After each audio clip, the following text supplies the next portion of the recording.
자, 경매 실체 세 번째 시간이죠. 네. 노후 불안을 타파하는 재테크. 예. 우리가 이제 제가 그 경매를 처음으로 이렇게 가르칠 때 그때 항상 등장하는 말이 뭐였냐면은 제가 처음 시작할 때가 IMF 때라 그랬죠. 네. 그리고는 경매를 가르치다 보니까 처음에 기억나요. 처음에는 다 중장년층, 노년층이 경매를 하러 왔어요. 20대는 돈이 없죠. 네. 없습니다. 그 당시에는 20대는 돈도 없었고 생각도 없었고 그러나 요즘에는 이제 물질 만능주의가 이렇게 좀 더 강화되고 있는 추세이기 때문에 20대들도 돈에 관심이 많이 생겨 있어요. 그래서 한 몇 년 전부터인가 20대들이 경매 강의를 할 때 자리를 차지하기도 해요. 그래서 이제 그 협회 강의가 키왕짱 옥션의 어떤 그 세팅하고 맞물려서 향후에는 20대 대학생들을 상대로 경매 재테크 동아리를 협회 이름으로 만들 계획이에요. 그래서 20대 1학년, 2학년 이런 친구들이 이게 경매를 하나씩 공부해 나가고 우리 이제 코치들이 나가가지고 아주 새까만 후배들에게 경매라는 씨앗을 가슴속에 딱 담아주면 그들이 이걸 부화시켜서 어떻게 됩니까? 나중에 이걸로 인생이 바뀔 수가 있는 거라. 꽃이 피어죠. 그런 생각을 항상 하고 있다는 거죠. 그래서 항상 보면은 왜 노후에 불안이 있는가를 가만히 보면은 요즘에는 평생 직장이 사라졌죠. 그렇죠. 예, 맞아요. 그러니까 저 같은 경우는 처음부터도 자유 직업이었어요.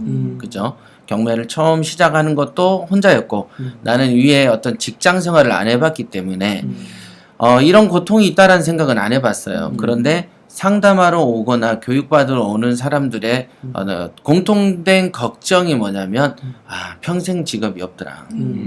그래서 요즘에 직장인들이 직장 생활에 어떤 충성을 안 하는 이유가 뭐냐면 어차피 나는 이 직장에서 좀 이따 나갈 건데. 그렇지. 그러다 보니까 충성심도 떨어지고 네. 충성심이 떨어지다 보니까 뭐 회사의 기여도도 약하게 되고 그렇죠. 요런 게 악순환으로 자리를 잡는 거죠. 예. 그러다 보니까 평생 직업이 없다 보면 우리가 40대 중후반에만 회사를 나오면 어디 취업할 데가 없어요. 첫 번째 직장이 연봉이 제일 세고 두 번째 직장이 연봉이 떨어지고 세 번째 직장 되면 연봉은 더 떨어지는 게 우리 사회의 구조죠. 그렇죠. 그래서 결국에는 노후 생활에 돈이 없어지게 된다는 거죠.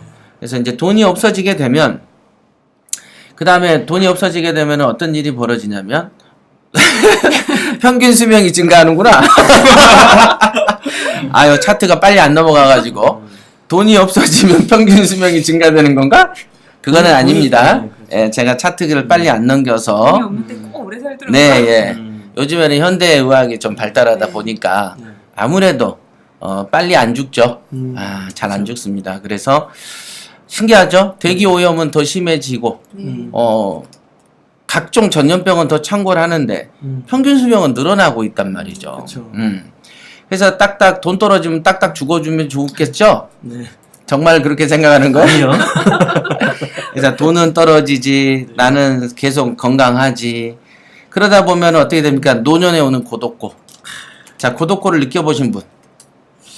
나 고독했다. 진짜 이럴 때 나 고독했다. 저 있습니다. 얘기해 주세요.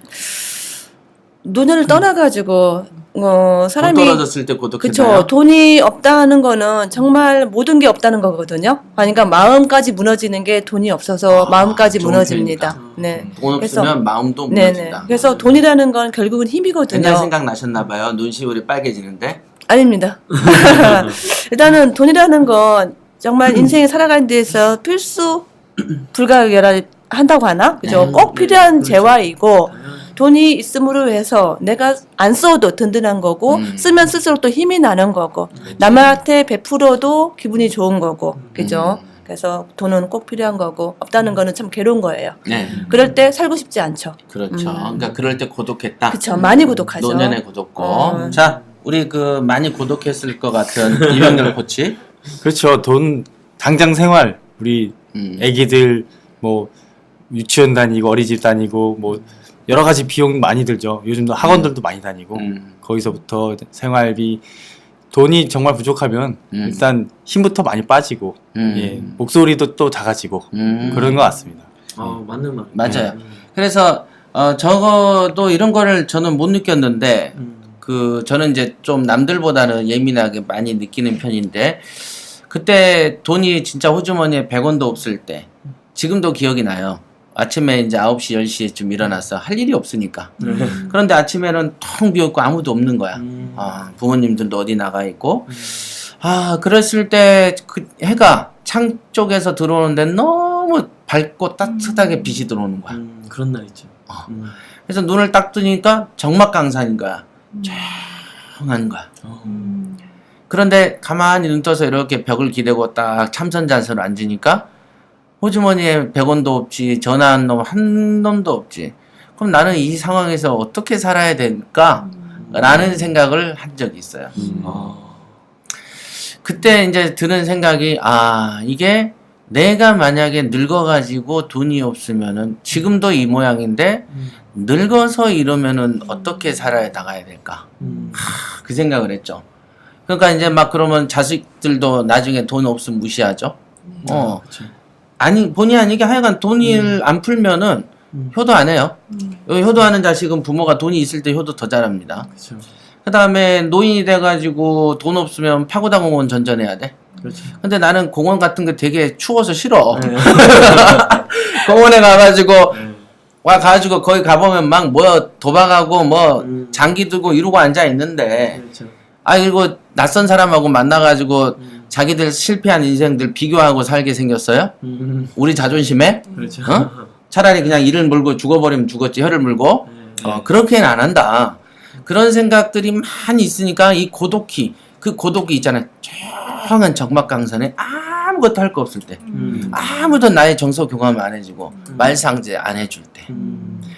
그리고 그런 마음으로 이렇게 어디를 걷다가 버스 한번 탔는데 버스 속에서 수많은 사람들이 있는데 저 사람들은 뭔가 바쁜 것 같은데 나는 아무것도 할 거 없이 조용하게 있을 때 차 안에서 그때 오는 그 고독 그 고독이 막 크게 다가왔었던 적이 있어요. 그래서 돈 떨어졌지, 몸은 건강하지, 나이는 들지, 돈은 없지, 고독하지.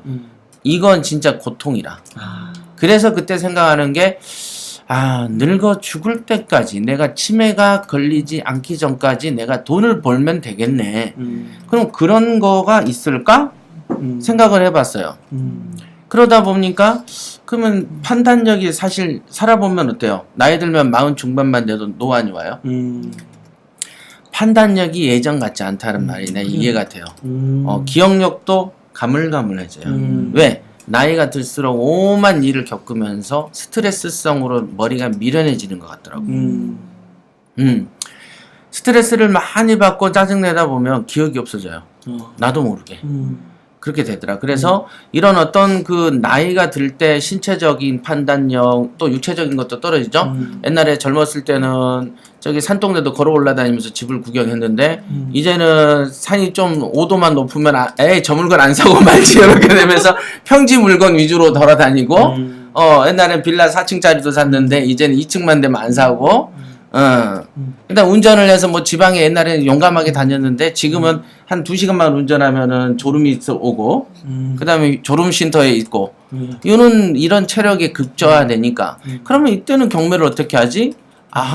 내가 경매 기술을 잘 닦아서 나는 직원들이 쓴 보고서만 잘 보고 투자만 잘 하고 중간에 관리자 하나 잘 둬서 얘한테 2차 저차 보고하게끔 하면 내가 70이 돼도 80이 돼도 투자가 되겠다라는 생각을 했죠. 그래서 PT 프로그램, 스파레즈 프로그램의 시세조사 리포트에 의존하는 이 법을 만들게 된 거예요. 개인의 능력에 의존하는 실무 능력 그 기술을 개발했다면 그 사람은 60, 70대면 벌써 재산이 내리막타죠. 투자에 오판을 하게 되니까.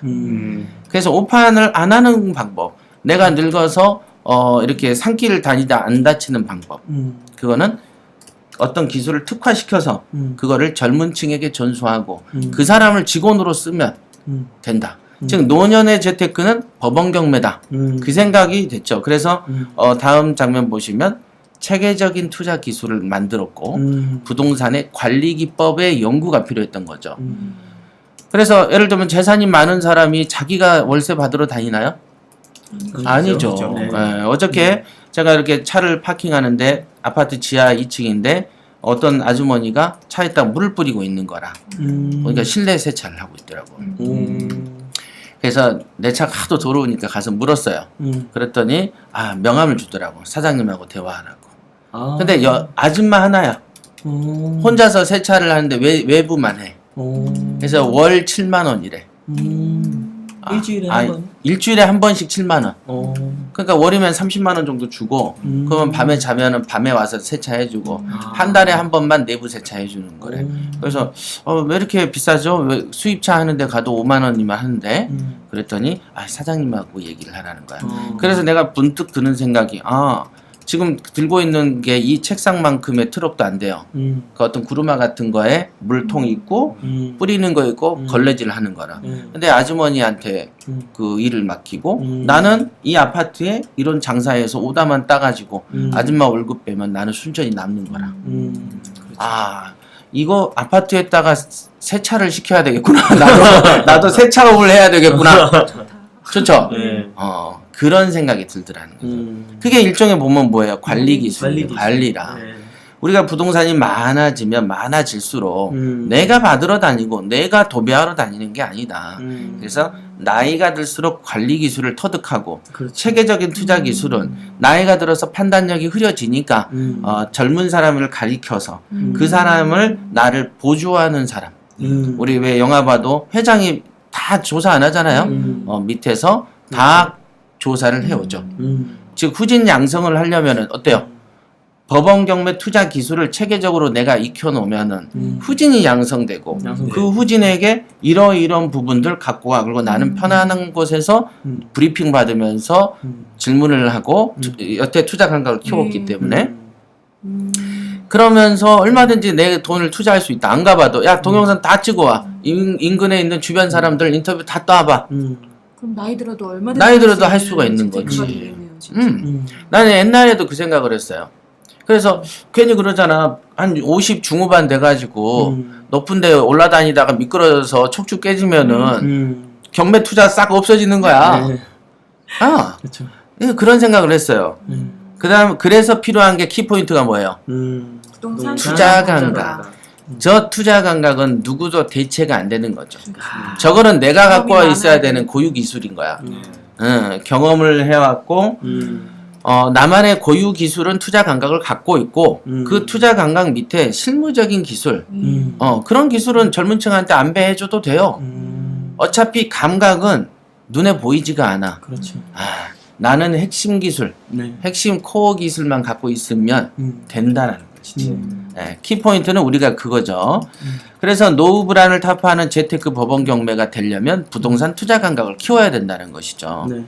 그래서 마지막 키포인트로는 노년에 더 강하려면은 어떻게 해야 되죠? 투자 감각을 키우려면 젊어서 그렇지.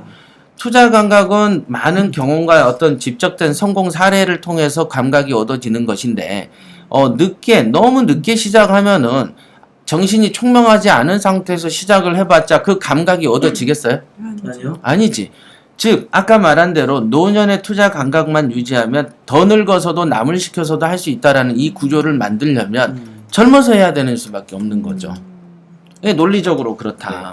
네. 그래서 그 경매의 실체, 노후 불안을 타파하는 재테크로서 아주 우월한 어떤 탁월한 효과가 있지만 그 탁월한 효과를 보기 위해서는 젊어서 시작해서 부동산 투자 감각을 터득해야 된다. 나만의 것을.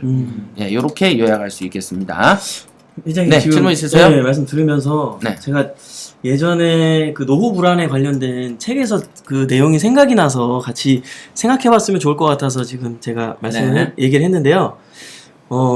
노후가 4가지의 유형으로 우리는 늙는데요. 무병장수, 유병장수. 그러니까 내가 병이 없이 오래 사는 거. 근데 병이 없이 오래 살면 뭐예요? 만약에 돈이 없으면 불행하잖아요. 그렇지. 유병장수. 병이 있으면서 오래 사는 거. 몸은 막 그냥 똥칠하고 막 이러는데 오래 살면 행복하겠어요? 안 행복. 하지만 돈이 있으면은 그래도 그나마 커버하면서 살 수 있잖아요. 그리고 또 이 2가지가 나머지 2가지는 무전장수, 유전장수라 그랬어요. 무전장수. 돈이 없어. 장수는 하는데 그 뭐가 행복하겠어요? 자식들도 아까 말씀처럼 돌아보지 고독하지. 않을 거고 고독하죠. 근데 유전장수 장수하는데 돈도 많아. 최고네, 최고. 최고지 않습니까? 누리고 살고. 전문가들이 얘기했습니다. 네 가지 우리는 누구나 이 네 가지 유형에서 벗어날 수 없다고. 근데 이 나머지 안 좋은 세 가지 유전장수를 뺀 세 가지는 돈이 있으면 해결이 된다. 그렇지. 우리 노후는 행복하게 마감할 수 있다. 잘 살다가 네. 예, 이런 거를 한번 생각해 보게 되는 네, 맞아요. 시간이었던 것 같아요. 결국은 돈이 있어야 사람의 품위도 있고, 그렇죠. 예, 품위를 유지하는 거, 사람하고 짐승의 차이가 품위잖아요. 네. 이렇게 짐승은 벗고 다녀도 부끄러운 줄 모르지만 사람은 벗고 다니면 부끄러운 줄 안다. 수치를 알고 염치를 알죠. 근데 그런 고상한 품격을 갖고 살기 위해서는 돈이 있어야만 가능한 거예요. 그렇죠. 네. 그리고 한 번 태어났는데 이렇게 남에게 존중받고 살아야지. 그렇죠. 그래서 존중받지 못하는 그거 살면 너무 죽을 때 억울할 것 같아, 나 같으면. 그래서 속상하죠. 죽을 때 내가 탁 할 때 한평생 내가 조금 고생을 했지만 진짜 남한테 대우받았다. 남한테 뭐 누구누구님 베풀면서. 선생님 소리도 들었고 그렇죠. 이렇게 뭔가 누구한테 이렇게 나도 나를 위해서 잘 살고 내 주변한테 잘 건사했다 이 느낌으로 죽어야지. 네. 그렇게 해야 되지 않겠습니까? 네. 네, 여기까지 하겠습니다. 네. 감사합니다. 감사합니다.